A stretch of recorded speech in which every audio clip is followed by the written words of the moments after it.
राधे राधे प्यारी बहनों, आप सभी को अहोई अष्टमी की बहुत बहुत शुभकामनाएं। अहोई माता हम सभी की संतानों पर अपनी कृपा बनाए रखे और उन्हें दीर्घायु व स्वास्थ्य लाभ प्रदान करे। अहोई अष्टमी का त्योहार कार्तिक मास की शुक्ल पक्षमी की अष्टमी को मनाया जाता है, जिसे सभी बहनें अपनी संतान की लंबी आयु व अच्छे स्वास्थ्य के लिए करती हैं।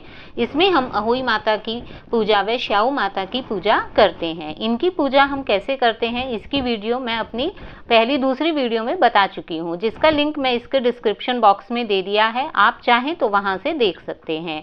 अब यहाँ पर हम अहोई माता की पूजा करते समय हमें कौन सी कथा सुननी चाहिए, गणेश जी की कौन सी कथा सुननी चाहिए तथा अहोई माता की कौन सी आरती है, इसके विषय में बात करते हैं। तो आइए शुरू करते हैं अहोई माता की कथा। जय अहोई माता। एक सेठ था जिसके 7 बेटे थे और उसकी 7 बहुएं थी तथा एक बेटी भी थी। दिवाली से पहले कार्तिक बदी 8 को 7 बहुएं अपनी इकलौती ननंद के साथ जंगल में मिट्टी लेने गईं। जहां से वे मिट्टी खोद रही थी वहीं श्याऊ माता की मांद थी। मिट्टी खोदते समय ननंद के हाथों से श्याऊ माता का बच्चा मर गया। इस पर श्याऊ माता क्रोधित होकर बोली, तूने मेरा बच्चा मारा है, मैं तेरी कोख बांधूंगी।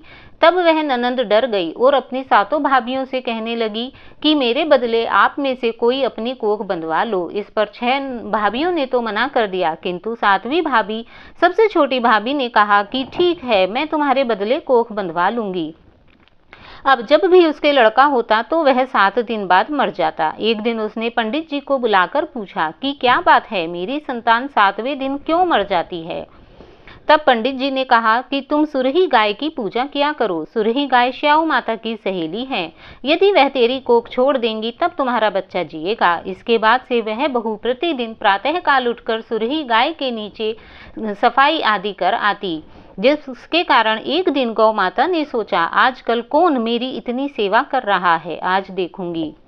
गौ माता खूब तड़के उठी और क्या देखती हैं कि एक सेठ के बेटे की बहू उसके नीचे सफाई आदि कर रही है। गौ माता उससे बोली, बता तुझे किस चीज की इच्छा है जो तू मेरा इतना काम आदि कर रही है, मांग, क्या चीज मांगती है। तब सेठ की बहू बोली, हे श्याऊ माता, तुम्हारी सहेली हैं और उन्होंने मेरी कोख बांध रखी है, सो मेरी कोख छुड़वा दो। गौ माता ने कहा, अच्छा। तब गौ माता 7 समुद्र पार अपनी सहेली के पास उसको लेकर चली। रास्ते में कड़ी धूप थी, सो वे दोनों एक पेड़ के नीचे बैठ गईं। थोड़ी देर में एक सांप आया और उसी पेड़ पर गरुड़ पक्षी के बच्चे को डसने लगा। तब सेठ की बहू ने सांप को मारकर ढाल के नीचे दबा दिया और बच्चे को बचा लिया। थोड़ी देर में गरुड़ पंखानी आई तो वहां खून पड़ा देखकर सेठ की बहू के चोंच मारने लगी। तब बहू बोली कि मैंने तेरे बच्चे को मारा नहीं, बल्कि सांप तेरे बच्चे को डसने आया था, मैंने तो उससे तेरे बच्चे की रक्षा की है। यह सुनकर गरुड़ पंखानी बोली कि मांग, क्या मांगती है। वह बोली, 7 समुद्र पार श्याऊ माता रहती हैं, हमें उनके पास पहुंचा दो। तब गरुड़ पंखानी ने दोनों को अपनी पीठ पर बिठाकर उन्हें श्याऊ माता के पास पहुंचा दिया। श्याऊ माता उन्हें देखकर बोली कि आ बहन, बहुत दिनों बाद आई। फिर कहने लगी, बहन, मेरे सिर में बहुत जुएं पड़ गई हैं। तब सुरही के कहने पर सेठ की बहू ने सलाई से उनकी जुएं निकाल दी। इस पर श्याऊ माता प्रसन्न होकर बोली कि तेरे 7 बहुएं हो। वह बोली, मेरे तो एक भी बेटे नहीं हैं, फिर 7 बहुएं कहाँ से आएंगी। श्याऊ माता बोली, क्यों, क्या बात है। तब वह बोली, मुझे वचन दो तो बताऊं। श्याऊ माता बोली, वचन दिया। तब बहू ने कहा, मेरी कोख तो तुम्हारे पास बंद पड़ी है, फिर बेटे कहाँ से होंगे। यह सुन श्याऊ माता बोली, तूने मुझे ठग लिया। मैं तेरी कोख खोलती तो नहीं, परंतु अब खोलनी पड़ेगी। जा, तेरे घर तुझे 7 बेटे और 7 बहुएं मिलेंगी। तू जाकर खूब उजमन करियो, 7 अहोई बनाकर 7 कढ़ाई करियो। वह लौटकर घर आई तो देखा वहां 7 बेटे और 7 बहुएं बैठी हैं। दीपावली के दिन जेठानियां आपस में कहने लगी, जल्दी करो, जल्दी जल्दी धोकर पूजा कर लो, कहीं वह छोटी बच्चों को याद करके रोने न लगे। थोड़ी देर बाद उन्होंने अपने बच्चों से कहा, जाओ चाची के घर जाकर देख कर आओ कि वहाँ क्या हो रहा है। बच्चों ने आकर कहा कि चाची तो अहोई मान रही हैं, खूब उजमन हो रहा है। यह सुनते ही जेठानियां दौड़ी दौड़ी उनके घर आईं और जाकर कहने लगीं कि तूने अपनी कोख कैसे छुड़ाई। वह बोली, तुमने तो कोख बंधाई नहीं, मैंने बंधा ली। अब श्याऊ माता ने कृपा करके मेरी कोख खोल दी है। हे श्याऊ माता, जिस प्रकार तुमने उस सेठ की बहू की कोख खोली, उसी प्रकार हमारी भी खोलना। कहने वाले की जय तथा हुंकारा भरने वाले की भी जय जय श्याऊ माता। यह थी हमारी अहोई अष्टमी माता की कथा। अब हम गणेश जी की कथा करेंगे।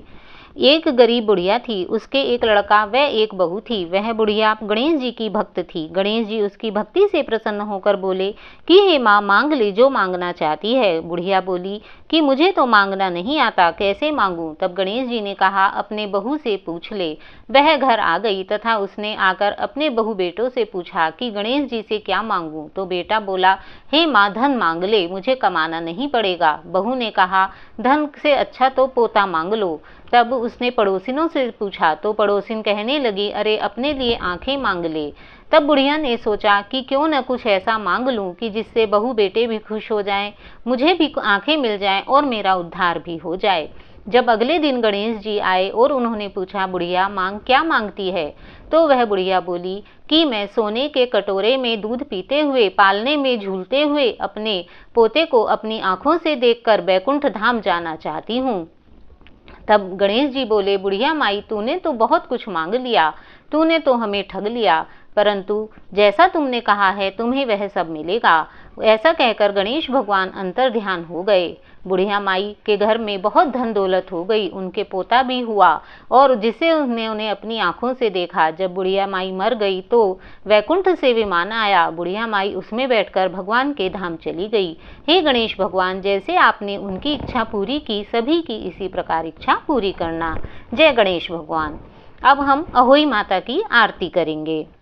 जय अहोई माता, जय अहोई माता, तुमको निश दिन सेवत हर विष्णु विधाता। जय अहोई माता, ब्रह्माणी रुद्राणी कमला तू ही जगदाता, शूर चंद्रमा ध्यावत नारद ऋषि गाता। जय अहोई माता, माता रूप निरंजन सुख संपत्ति दाता, जो कोई तुमको ध्यावत नित मंगल आता। जय अहोई माता, तू ही पाताल वसंती, तू ही शुभदाता, कर्म प्रभाव प्रकाशक जल निधि से त्राता। जय अहोई माता, जिस घर थारो वासो वाही में गुण आता, सर सके सोई कर ले मन नहीं धड़काता। जय अहोई माता, तुम बिन सुख न होवे पुत्र न कोई पाता, खान पान का वैभव तुम बिन नस जाता। जय अहोई माता, शुभ गुण सुंदर युक्ता, क्षीर निधि जाता, रत्न चतुर्दश क्रोकु कोई नहीं पाता। जय अहोई माता, श्री अहोई माँ की आरती जो कोई गाता, उर उमंग अति उपजे पार उतर जाता। जय अहोई माता, जय अहोई माता, हम सबकी संतानों पर अपनी कृपा बनाए रखना। जय श्री कृष्ण। राधे राधे।